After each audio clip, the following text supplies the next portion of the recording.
thank the gentleman, salute him for his work on this, rise in support of the amendment. First of all, Social Security card is used from one end of America to the other as an identification card right now. Who are we kidding?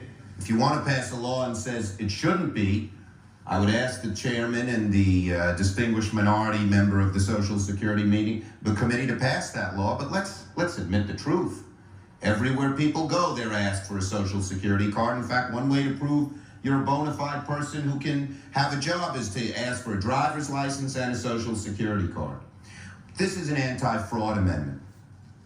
Over where we go, people say, well, why can't you stop illegal immigrants or others from coming here? And the number one answer we give our constituents is when they come here, they can get jobs, get benefits against the law because of fraud. And here, the gentleman from Florida has put together the most effective anti-fraud measure we can find without it changing the actions of the government one bit. And we find all this opposition. Ladies and gentlemen of this chamber, what I worry about is that this bill, which started out with good intentions, whether you agree with it or disagree with it, is going to end up being the same kind of thing that the public gets angry with us on. We say we're doing something, and we do nothing. Because every time someone makes a rational and small proposal to get something done, people say, well, what about this hypothetical, that hypothetical, etc. I urge support of this amendment. If you believe you want to stop fraud in immigration, you have no choice but to support this amendment. Gentleman's time. About a third of all of the spending that's done in Medicare, Medicaid, I would imagine a lot of it's in the private sector as well, doesn't go to really good health care, goes to other things.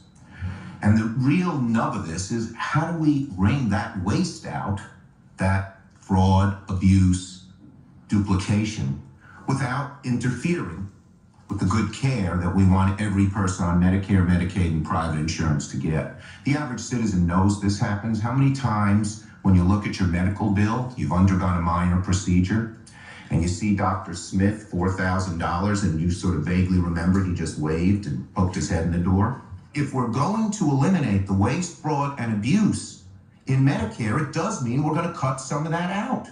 And when I hear my friend Dave Camp say, you cannot cut money out of Medicare, well, we don't want to cut the good stuff that you point out, or prevent the prevention. But if we're going to, if what Senator Coburn says, that 1/3 of Medicare doesn't go to patient care, you can't just get up there and say, we don't want to cut anything out of Medicare. We want to cut the bad stuff and keep the good stuff. And I think that's where we can find common ground on some of the things you've mentioned, some of the things that are in our bill. And I hope at least in this area we can move forward that way, because frankly, the Republican Party has always stood for getting rid of the waste, fraud, and abuse in the system. In '97, it was the centerpiece of your program. And all of a sudden this year we're hearing, don't do any of that.